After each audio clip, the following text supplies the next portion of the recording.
Day 12.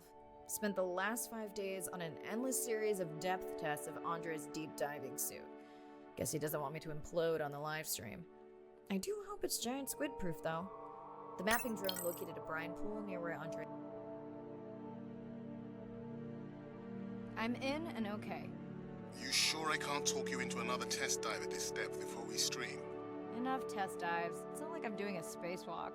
Well, with this suit you probably could. Are we gonna talk about suit crush depth again? I think we can probably roll. Starting live stream. Welcome back, ocean friends. Tonight, I am deep. Midnight zone, no light from the surface deep. Tonight, we're using Andre's lure drone to mimic the Atolla jellyfish to lure large predators like the giant squid. It's certainly not all my tech. I'm building on years of prior research. Don't forget our mission to the brine pools. Oh yes, Arena will fill you in on that later. Okay, Andre, how do I find the lure drone? Look for blinking red lights in the water column.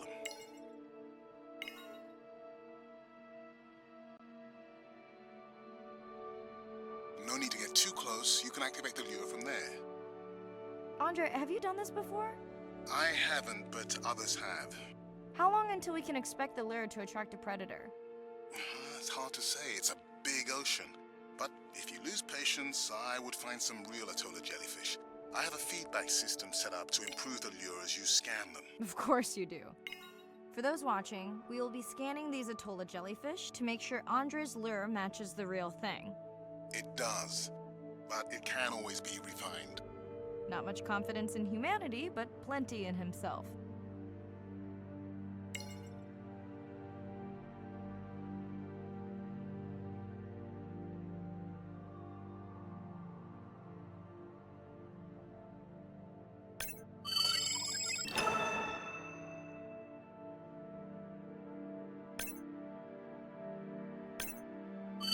Got the jellyfish scans, though Andre doesn't need them. In truth, they should improve the lure. I would not waste your time. Getting a few impolite comments on the screen pointing out that giant squid don't feed on Atolla jellyfish. They're right. Actually, the Atolla puts on this light show when under attack, in order to lure creatures big enough to eat their attacker. Might have some useful human applications. I think we need more Atolla scans to approve the lure.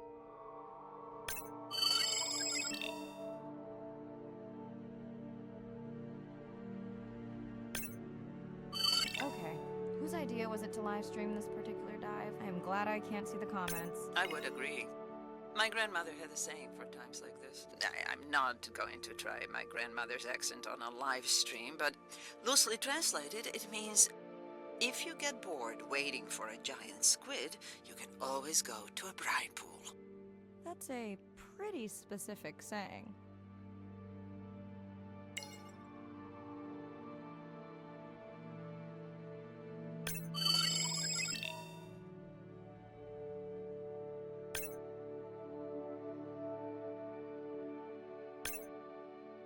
I noticed that these atollas were already making their blue alarm before you swam close. Most likely a sign that they have detected predators in the region that threaten them.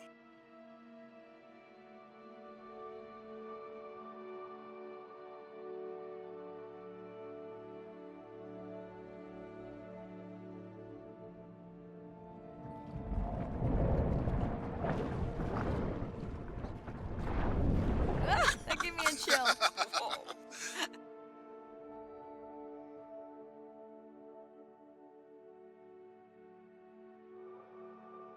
I know how much you enjoyed that, but do you mind if we check out the brine pool before we check on our whale cam? If you insist. You got what you wanted. This is my giant squid. Is that another one of your grandmother's sayings? No, but she often used this one. Hurry up and collect my specimens for me. What an expressive language. It's no giant squid, but I promise you, you won't have to wait to find it. At long last, welcome to the brine pool. I know it's really a salt lake under the ocean, but it looks more like a witch's brew. I have been teasing Arena, but a brine pool is a diverse microenvironment within the ocean. It has its own ecosystem. And each one is unique. So that means the microbiology is unique. and could hold groundbreaking solutions to human problems. Each time I take new samples into a lab here on this ship, it's this magical discovery moment where I tingle all over. I fund my own research so I can pursue what I know to be important. And people ask me, how much money are you going to spend to collect some bacteria at the bottom of the ocean? If these bacteria hold the cure for a disease that relieves even just a small amount of human suffering, how do you put a price on that? That is some giant squid.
Mirai, pushing your waypoint.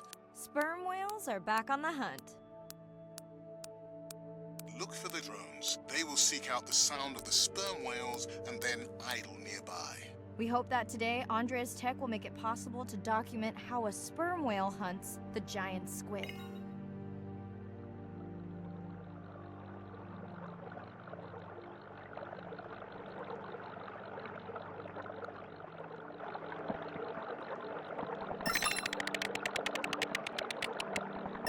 Let's go tag some sperm whales so we can eavesdrop on their hunting. One of our viewers wants to know if there is a problem with the link, since the waypoints keep appearing and disappearing. No problem. The drones are in stealth mode, so they will only track the whales by sound. I better swim fast.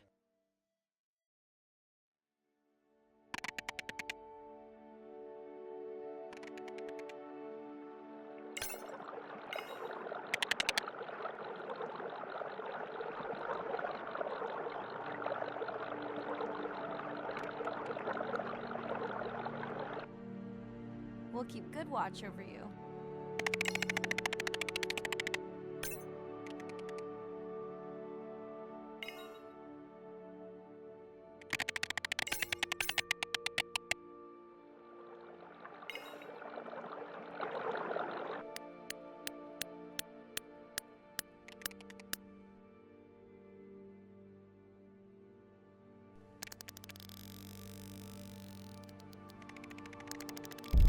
Oh!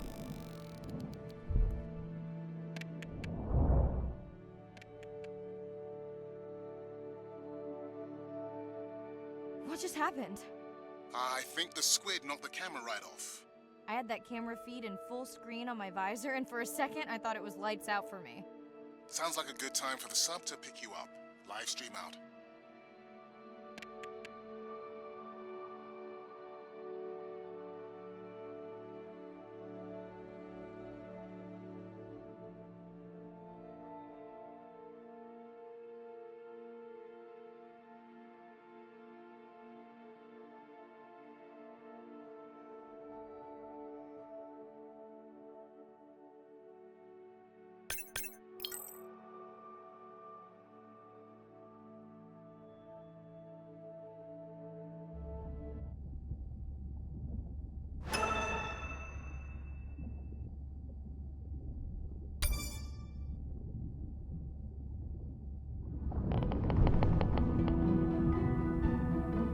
Sound to whales is everything. It's their hands. These are animals with the biggest brain on Earth and the most powerful sonic apparatus. They spend a lot of their time deep down. They're diving for an hour at a time in darkness. Just like a submarine is echolocating, they're kind of They ping a signal out, and then they wait for that signal to bounce off something and come back as the signal. And from that information, they could get an idea of what's there. They constantly click, and that click sometimes can be really loud, and you can feel it in your body. It's like going to a DJ and that feeling that bass. Once I had an experience with a sperm whale. It clicked, my ears almost like bounced back. It's really an amazing feeling, you know. You don't develop a huge, complicated brain if you're not using it. Whales have little channels of communicating where they could talk to each other hundreds of kilometers away using sound. Sperm whales make clicks in sort of rhythmic patterns that we call codas. Any family might have 20 to 25 different coda patterns that they use when they're having conversations with each other. And some of them are unique to different places in the world. In the Eastern Caribbean, they make a lot of what we call a 1 + 1 + 3. That sounds kind of like this. And that's only ever been recorded in the Caribbean. And it's been identical for the last 35 years. These are really different ways of life that are being labeled by these coda patterns. In the same way that human language is kind of a shorthand for where you come from. You can make a lot of missteps when traveling simply by speaking incorrectly or introducing yourself differently. Do you hug? Do you shake hands? Do you bow?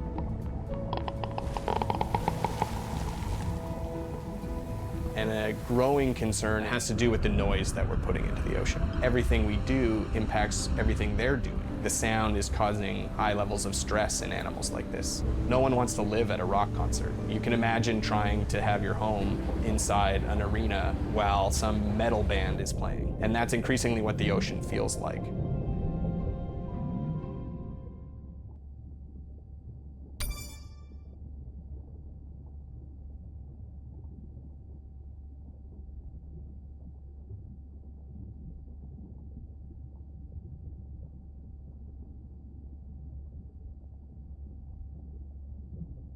It's Irina. Since there's no dive today, I'm going to lose myself in the wet lab to work on those samples you sent up from the brine pool. Hey, have you listened to my daughter's track? Interesting, right?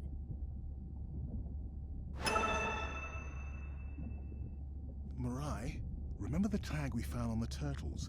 I put it out on the network and I got the strangest message back. I'm gonna take a tender to a small island nearby and check it out. I'll explain everything later. Still no mapping drone, by the way. Hey, it's me. Nana didn't qualify for the study. Doctor says we missed the window. Whatever that means. Hard to tell what she remembers now. It's tough. Not sure my head's 100% there with school. Honestly, seems like a waste of money. Anyway, see you.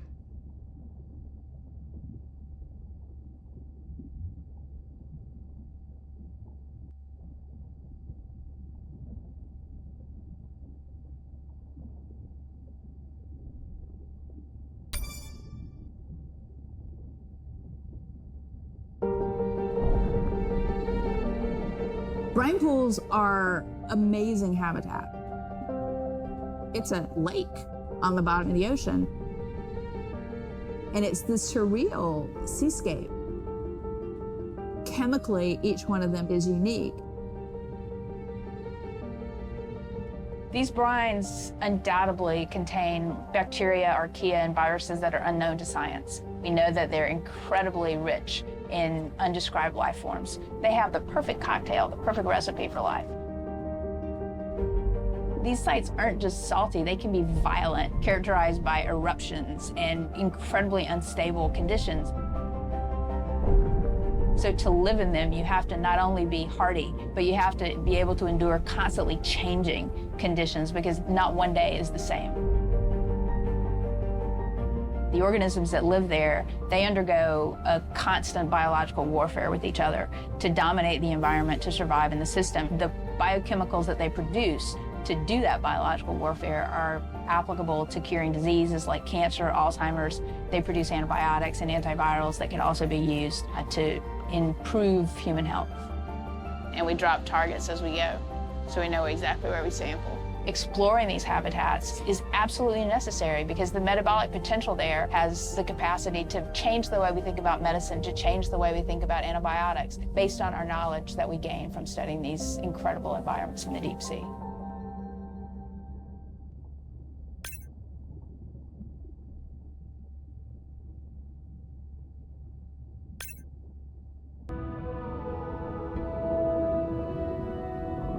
Imagine if I was sent in to go study the Mona Lisa and I come in with a pair of snippers and I'm like, I'm gonna need to cut this baby up a little bit to see what kind of chemical composition is going on there. Like, you wouldn't do that, right? We don't have to kill these animals. We don't have to kill to understand. If we could do a single cell, that means we don't need to kill 20,000 animals to be able to really understand that one. We could do our work much more non-invasively. So we are working this year on a new project to deploy tags on orcas. We need to learn more about the diet and how they use the habitat. So by deploying those tags, we get the information we need.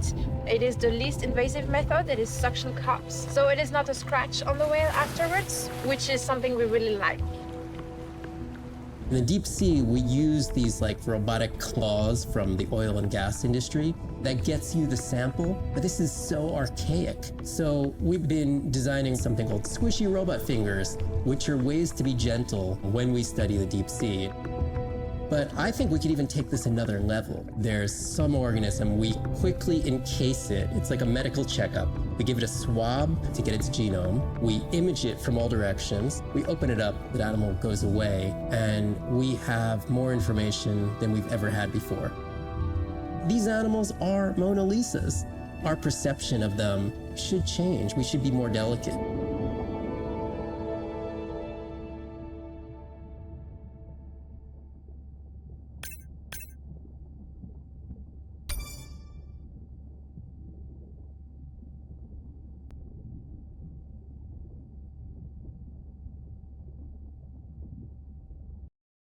Day 13.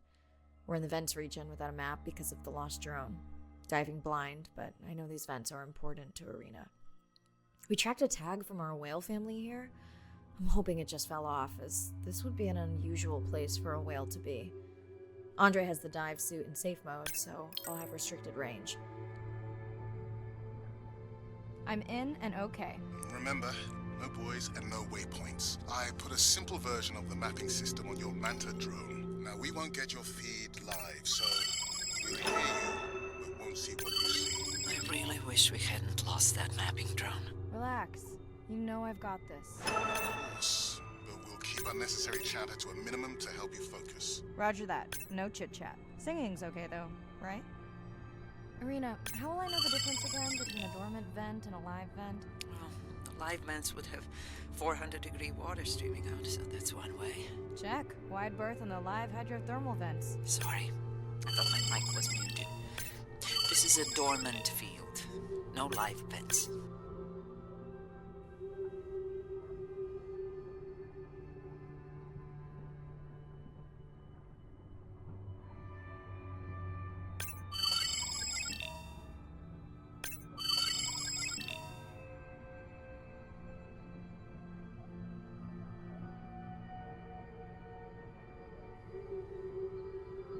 Neither of you are gonna believe this.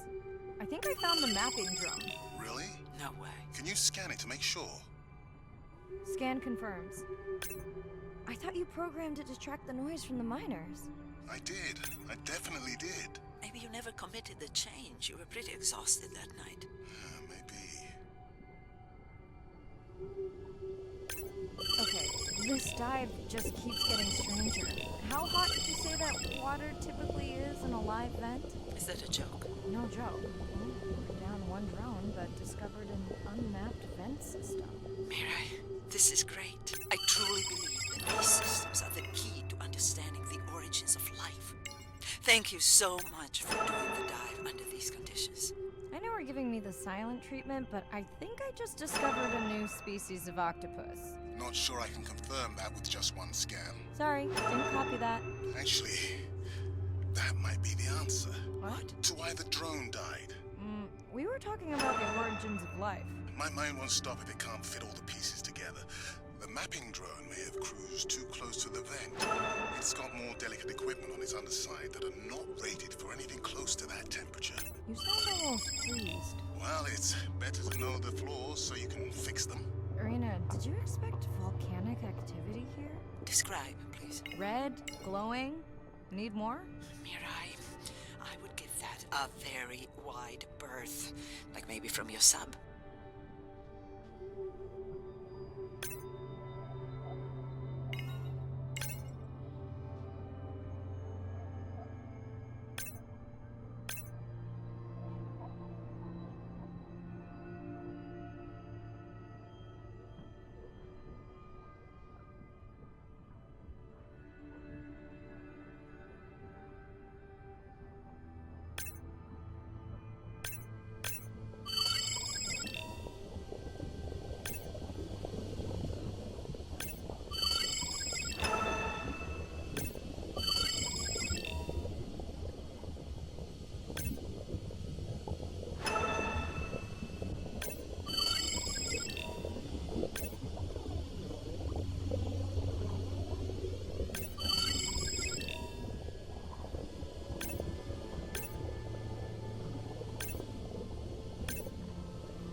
Are you kidding me? Describe, please. I can't. I mean, I don't want to. Mirai, you're making me uneasy. Seriously, we'll look at it together when I'm done with the dive.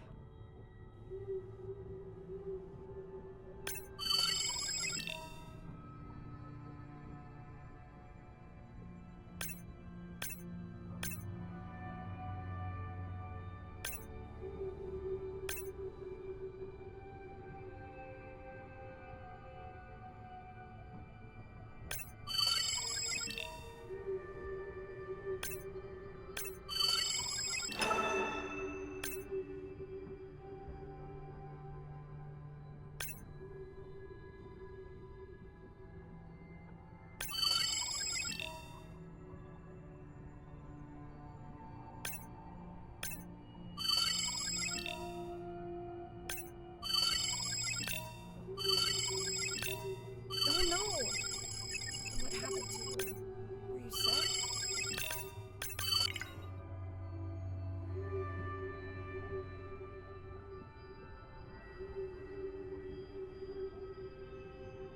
Are you okay?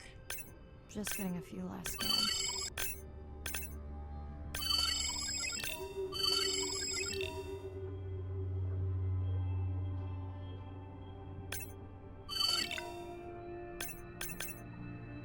And saying goodbye to a friend. Can you send the sub?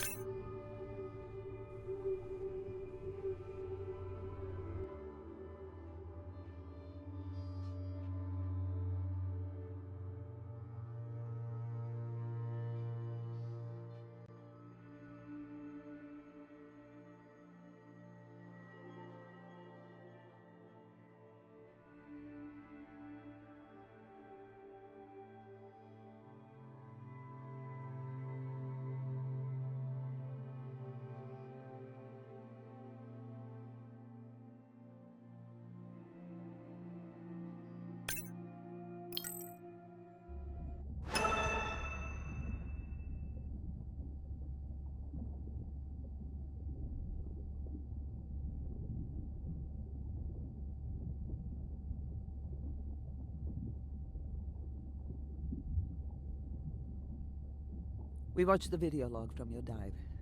I'm truly heartsick. I'm furious. Where should we start?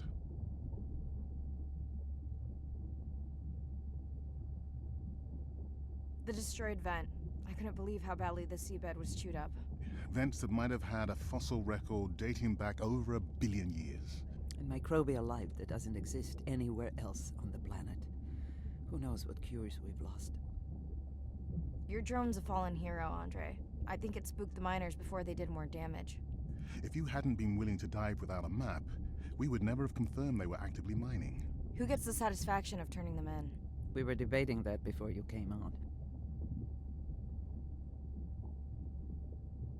We should jointly report. It'll be stronger. Agreed. Agreed. Now tell us about the whale fall. Could you ID the whale?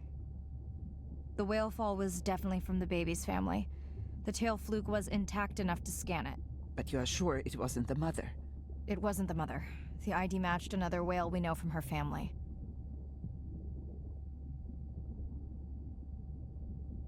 But it was an older whale, so it could have been from natural causes. Do you think there's any connection to the miners? They did plenty of damage, but I don't think the whale fall is on them. I can pull out anything from the scan log that might be worth investigating. Already have. Can you turn these into dive objectives? Right. Catch you in a bit.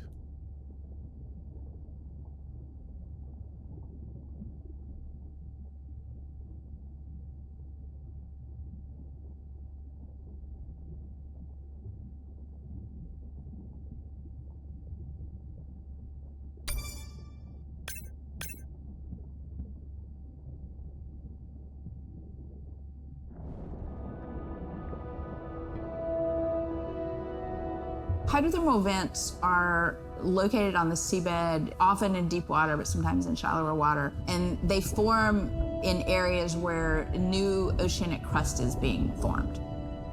You can have 400-degree water here and 2-degree water over here. It's an accelerometer for chemistry, and you can form organic compounds in the absence of biology.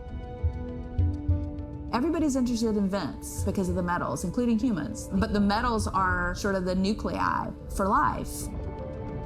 When you think about what's required for life, you've got to have an energy source, you've got to have a system that's able to utilize that energy source. And the organisms sort of co-evolve with the rock. And in my mind, that's probably how life originated. There are reservoirs of precious metals in the deep sea, and we do have societal needs for precious metals. It's very short-sighted and dangerous to exploit resources in ecosystems that we don't truly understand how those ecosystems function. Deep sea mining is when people go out and extract minerals from the seafloor.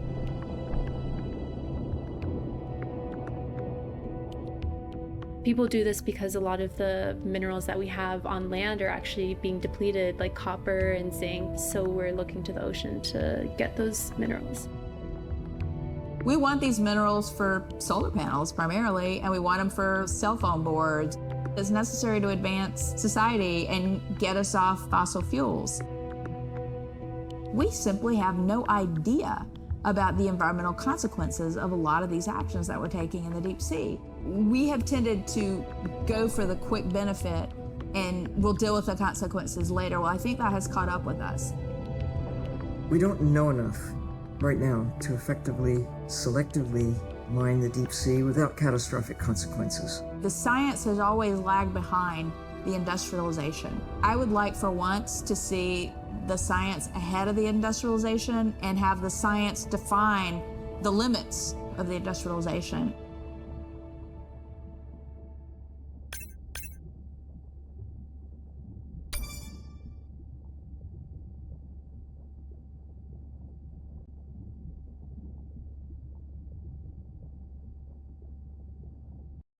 Day 14. Irina's analysis of the whale fall shows evidence of toxins from a harmful algal bloom. We have to find Andrea and her family and get biosamples. On a positive note, Andrea's side trip was a success. He found an amazing group of teens who have been nurturing the... I'm in and okay. This area looks so different at night. I used to love diving in the moonlight. The pod was active in this area as recently as an hour ago. When was the last tracking data for the baby or its mother? Days ago. But they could be with the pod right now and just not making any noise.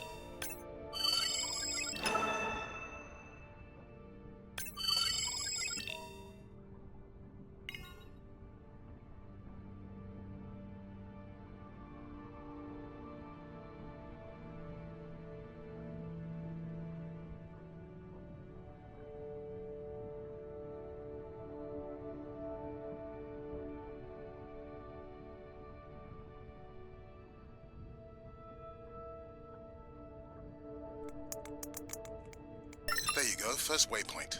They'll load automatically from here on in. I have the Explorer drones patrolling to get as many eyes and ears looking for the pod as possible. Do I need the buoys? No, we'll use the hydrophones on the drones. They don't have the range or fidelity of the buoys, but we need speed. Thanks. Mariah, you know that no chatter rule was just for the vent area, right? I'm sorry? I think he's pointing out that you seem distracted. Sorry. I'm back. Talk to me about something positive, Andre. Were you able to make contact with the teenagers you were telling me about? They've been helping the leatherback turtle population rebound here in the region. They've developed a nest cooling technology to help the baby turtles. They've also built their own tracking drones. Teens with tech. Sounds like you've inspired some citizen scientists, Andre.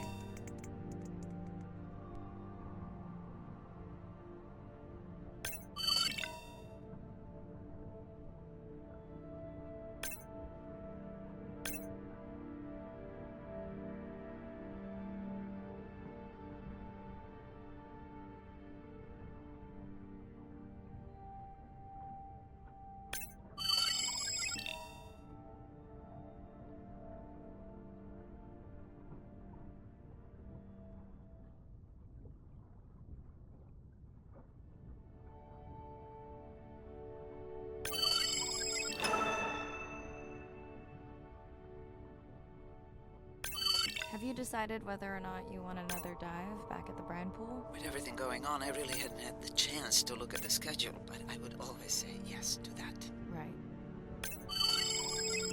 I found the underweight orca. If you can easily collect a sample, we might as well screen him for toxins and pathogens.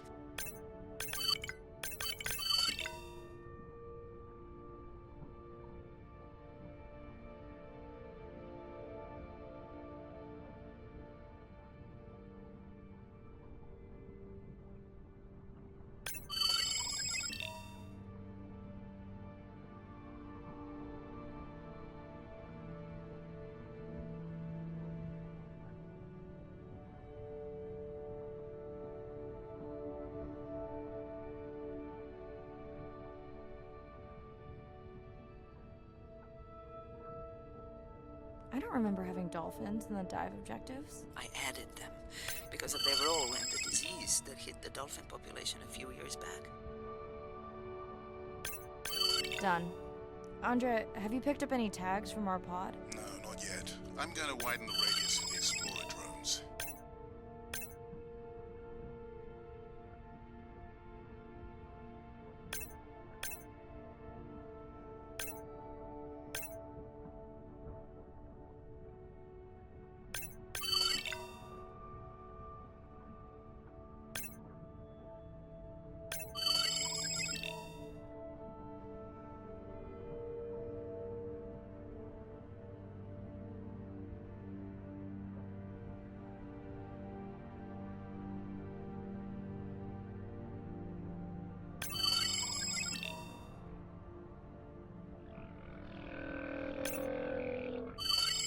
I'm near the waypoint and can hear a humpback singing, but I don't see it. I think I'm losing it. It's gotta be close. I feel like it's singing right in my ear. Try a scan visor.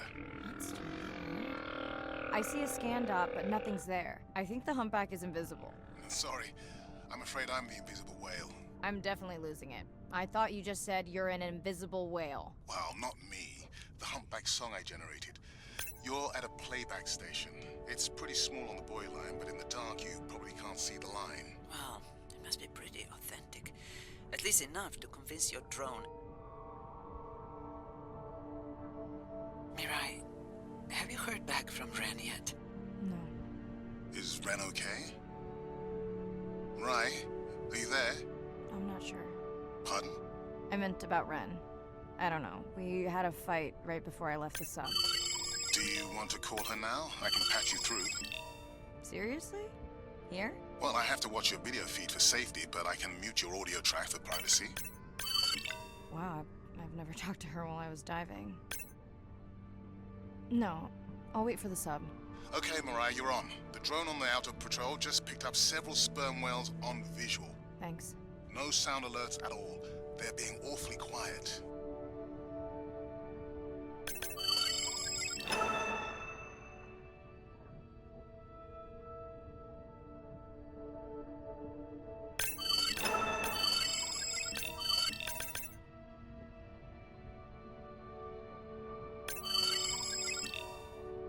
I think I found the pod. Yes, that is them. I don't see the baby, but it's a little dark. Why aren't they moving? They're sleeping. I had no idea. They look alien. Beautiful. If you don't mind, I'm just gonna mute my comm while I get the samples. I don't think they can hear us through your visor. I think she is the one that is needing some quiet. Thanks, Arena. Catch you at the sub. Mariah out.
Hello, Mirai. It's me.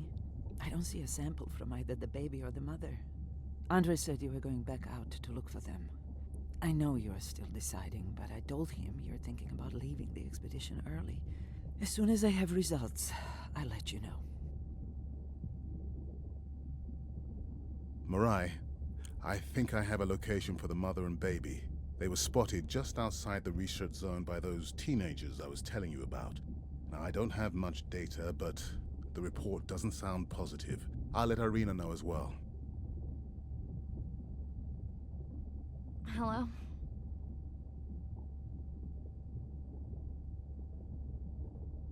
Were you asleep? It's the middle of the day. Why does that matter? Did you say school wasn't working out? Yeah, I'll figure it out. Listen, I'm exhausted. I'll catch you later, okay? Bren, please don't hang up. Bren? Okay.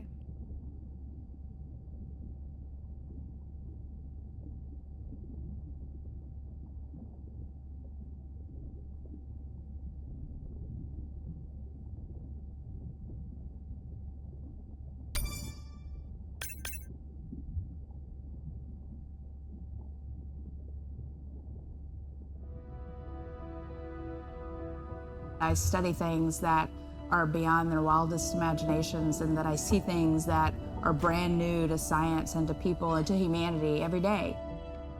I'm at home in these kinds of environments. It's funny, I'm more comfortable here than I probably am on the outside. It wasn't just that I was meant to be out on ships. I was supposed to be in the bottom. I was supposed to be in the deep water. I was supposed to be doing those things that nobody had ever done before. It completes who I am. Being a deep sea scientist, it does require sacrifice. I mean, we're away from our families for weeks on end, sometimes months on end. It's a constant struggle because you miss parts of your kid's life. My oldest daughter was about to turn 3 when the oil spill happened in 2010. I was at sea a lot. So between 27 months and 36 months, I was gone probably more than I was there. When I came home after a 5-week stint in the Gulf, she came running up to me in the airport.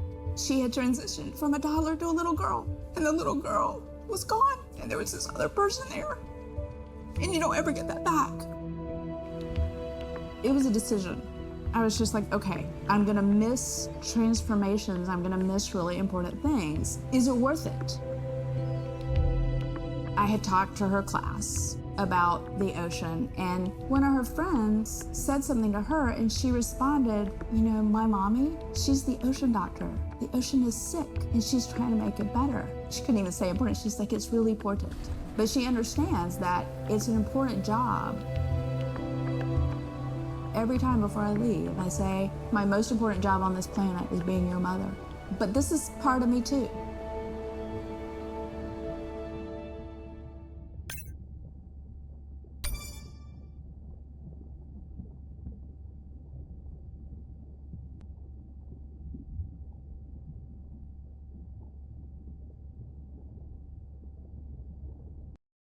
Same night, last dive. We're near the coastal area where Andrea and her mother were last spotted. Suit checked and rechecked. Can't risk any exposure in case the bloom hasn't completely resolved. Hard to swim after absorbing neurotoxin. I'm in. Marai, are you sure you want to do this dive? I'm okay. And you're sure you want to record in our streaming format? Yes. Ready? Recording now. Tonight we're recording from the open ocean in the Western Pacific. For those of you who are returning, we're trying to get an updated status on the mother and baby sperm whale that we've been following on our stream. We're recording tonight's stream because we have reports that the mother whale is distressed, and we don't want to surprise viewers if these reports are true. After discovering a whale fall in our research zone, we suspected that the whales may have been exposed to a toxin or pathogen, and are currently investigating. Samples from several females in the pod tested positive for a toxin that we believe resulted from exposure to a harmful algal bloom near the coastal area just outside our research zone. As I approach the whales, I'm going to turn off my mic, but keep on my video feed. No.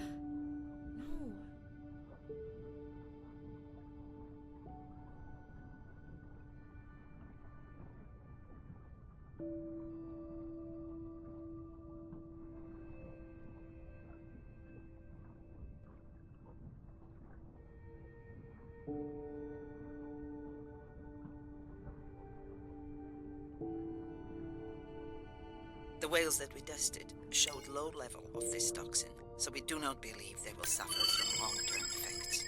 However, we expect that the mother whale was exposed to a higher level and was also more vulnerable because of her pregnancy.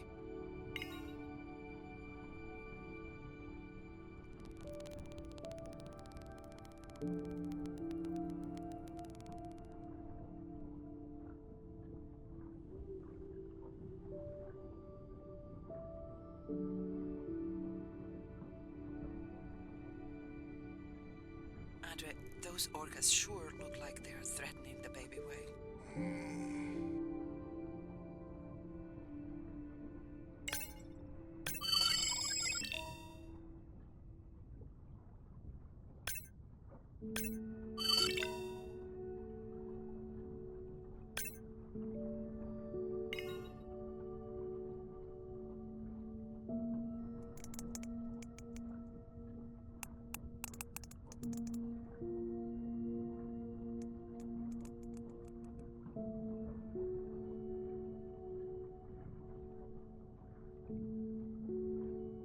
Stay close to your aunties.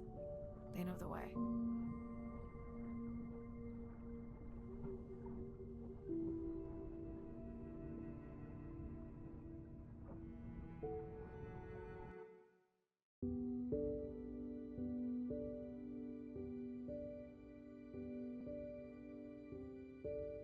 As far as we know, those were the only 2 whales affected by the bloom.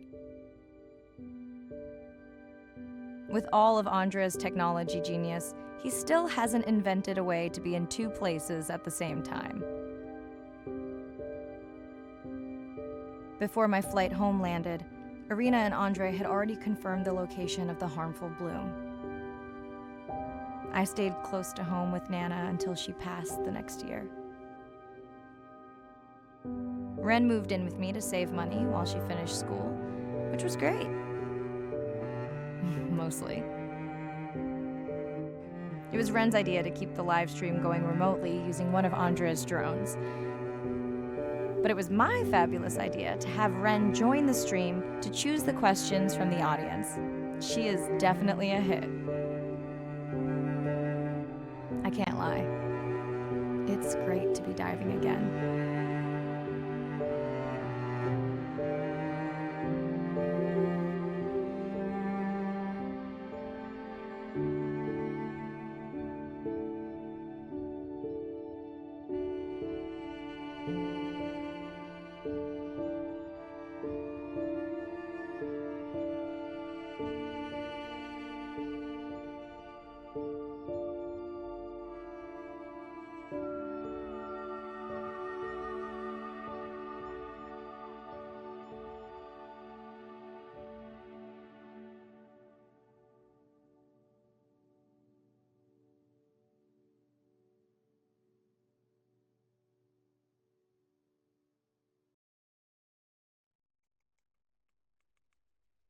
While I was away, the baby became an auntie.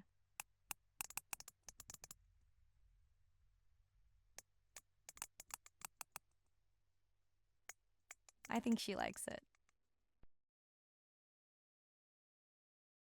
She still buzzes me when I play my coda sounds, so that is still a mystery. But I swear, we understand each other completely.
we're burdened from a time when we thought the ocean was too big to fail. You can't take anything for granted. Even though the ocean is so big, it is sensitive. The oceans are the kidneys of the earth. They recycle material and filter it out. Most people don't know that. They're not aware. They see the ocean as a sewer that they can dump anything into, and it's out of sight, out of mind. Nothing is out of sight, out of mind on this planet. Everything is connected. We're absolutely in this mix of biogeochemistry, and our role so far has been consumptive and destructive. If we are to continue to have a planet that works, we have to heal the harm we've caused. What's the worst case scenario if we deny that the climate is changing, but actually it is, and we do nothing? Then billions of people's lives will be directly affected just by sea level rise alone, let alone the other effects of climate change. So it's not about who's right, it's about the consequences of being wrong in the decision that we make right now. Educating everybody, from school children, fishermen, tourists, if we can manage to do that, we have a very good future and we can gain a lot from the ocean.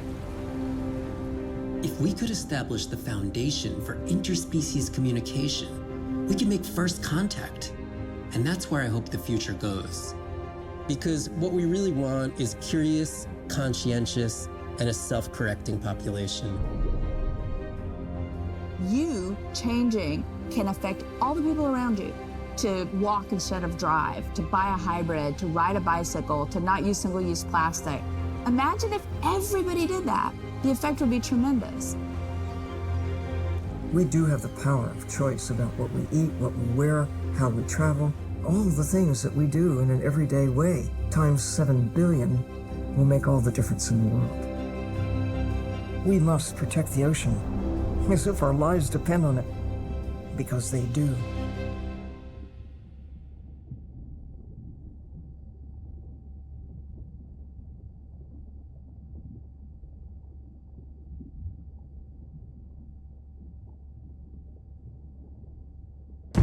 SO Nadir, hatch secure, life support running, and we are ready for the water. Oh, yes. Look at the length of that thing. He is wider than the sub. Is long. No one has dived to 1,000 meters in Antarctica. My depth, 1,000 meters on bottom, over. As a scientist, I could tell you we discover something new every time we go out. That's been my drive, to discover things, to uncover mysteries that we can then solve. We're on a new frontier of ocean exploration that will bring out the explorer in all of us. We're partnering with the Ocean X initiative to build a mind-blowing platform for exploration. A research vessel that's a one-of-a-kind ocean conservation and media platform to explore the world's oceans in ways that were never before possible, to create one big wave for the oceans. I think it's really exciting. There's still a massive part of this planet we know nothing about. We need to make people understand what we do in the next 10 years is going to determine what the ocean looks like in 200 years' time.